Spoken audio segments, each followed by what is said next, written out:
अस्सलाम वालेकुम। मेरी इस वीडियो बनाने का मकसद फ्रेम की सिलेक्शन के बारे में बताना है, जो कि बहुत एक आजकल लोगों को इस चीज़ के बारे में अवेयरनेस देने की ज़रूरत है।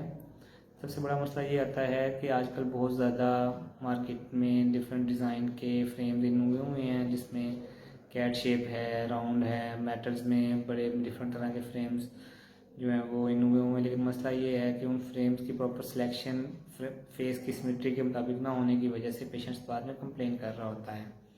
मेरे पास ऐसे बहुत सारे पेशेंट्स आते हैं, वो बेचारे कहते हैं मैं रिफ्रैक्शन की जाती है तो नंबर भी ठीक होता है और बाकी वो सारा कोई एक्सिस का भी इशू नहीं होता, लेकिन उसके बावजूद पेशेंट कंप्लेन कर रहा होता है, उसको स्ट्रेन का मसला होता है। वो कहता है जब मैं फ्रेम को थोड़ा सा आगे पीछे करता हूँ, इस तरह आगे कर लिया या थोड़ा सा आगे ऊपर नीचे, इस तरह मोस्टली कहते हैं ऊपर कर लिया तो हमें सही क्लियर हो जाता है, और वो बेचारा हर वक्त स्ट्रेन के साथ और इस कंडीशन के साथ फिर रहा होता है। तो इसका बेसिकली मकसद ये है कि हमारी ना आँख का सेंटर होता है और एक फ्रेम का सेंटर होता है।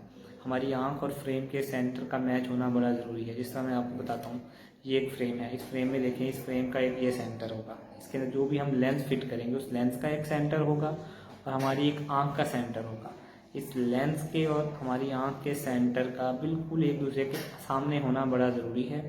अगर इस तरह का मसला होगा कि आपने कोई ऐसा बड़ा फ्रेम सेलेक्ट कर लिया कि आपकी आँख का सेंटर लेंस के सेंटर के साथ मैच नहीं कर रहा, तो फिर आपको स्ट्रेन आएगा, आपको सर दर्द होगा, आपको देखने में ज़मीन ऊंची नीची महसूस होगी और आपको उफ़त सी और वर्टिगो वाली फीलिंग्स आ रही होंगी।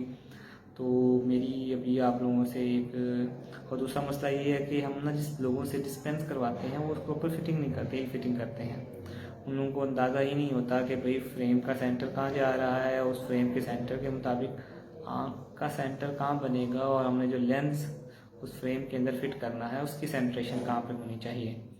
तो दो चीज़ों का ख्याल रखना बड़ा ज़रूरी है। मैं आपसे अगेन इस चीज़ को कहूँगा कि फ्रेम सेलेक्ट करते वक्त एक अपनी फेस की सिमेट्री के मुताबिक, और दूसरा आप जिस भी बंदे से एक सब अच्छे ऑपरेशन से इस चीज़ को डिस्पेंस करवा रहे हों, तो आपने इस चीज़ का ख्याल रखना है कि हमारी आँख का सेंटर हमेशा लेंस के सेंटर के साथ आए। और इन दो तरह के लेंसेज में हमें इसकी ज़्यादा ख्याल रखने की ज़रूरत है।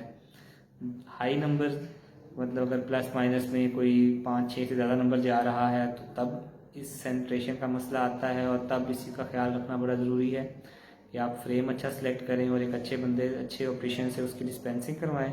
दूसरा सिलेंड्रिकल नंबर, ये दो चीज़ें अगर लो नंबर है, 1-2 नंबर है, तो उसकी थोड़ी बहुत सेंट्रेशन आगे पीछे हो भी जाए तो वो कंपनसेटेड हो जाती है। लेकिन अगर सिलेंड्रिकल नंबर है और हाई पावर है, माइनस प्लस से 5-6 से ज़्यादा, ये मसला आता है। Okay, thank you.